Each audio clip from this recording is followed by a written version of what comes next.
bring in Jim Miklashevsky, our chief Pentagon correspondent. And Mick, you were getting first words about this about 20 minutes ago. You had heard multiple victims potentially. So far, the Navy is only confirming one injury. What more do you know right now?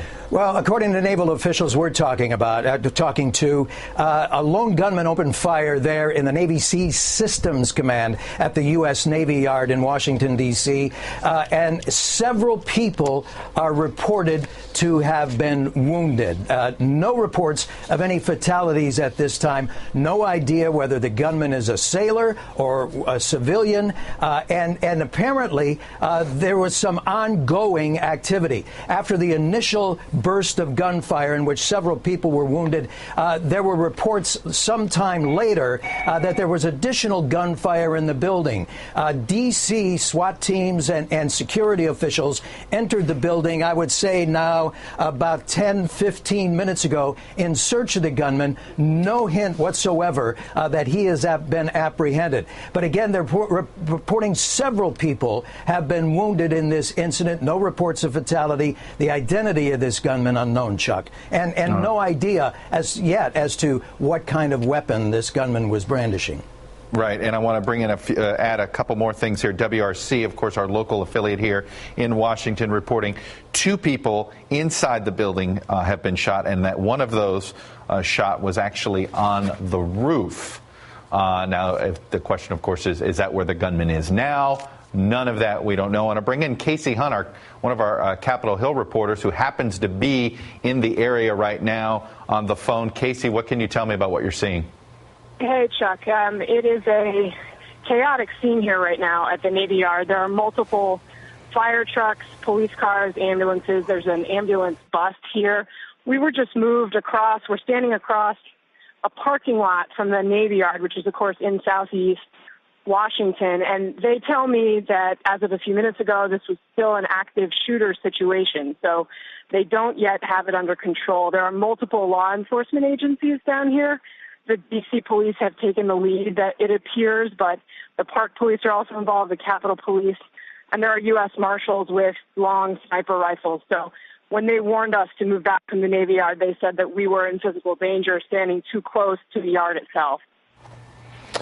Well, clearly no shortage of law enforcement at that part of Washington, D.C., with everybody that's involved.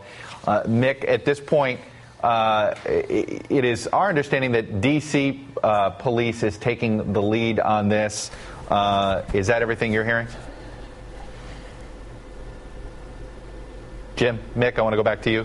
As far as I know, there are some security personnel at the Navy Yard, but I can tell you that in terms of a quick, rapid response to this kind of incident at the Navy Yard, it would most certainly be the Washington, D.C. police that are involved. And according to Navy officials, those security forces have entered the building in search of this gunman. But again, several people reported wounded by a lone gunman whose identity is unknown at this time. And quite frankly, as far as we know, though, that SWAT team is going room to room, floor to floor, right, in search of this gunman. There's no report that he has been apprehended.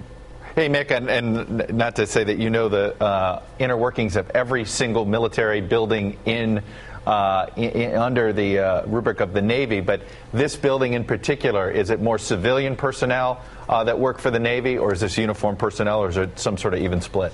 It's a combination of both, and you'll find in most of the military installations here in the D.C. area and across the United States and around the world, actually, there is quite a heavy civilian workforce. But again, we don't know if the shooter is Navy or civilian at this point. And then once you get past the outer perimeter, inside, there is not necessarily a high level of security at each building there in the Navy Yard. So it sounds as if this would have been somebody who would have had open access to the base somehow, a government ID, whether civilian or military, and that once inside, whoever it is, opened fire this morning.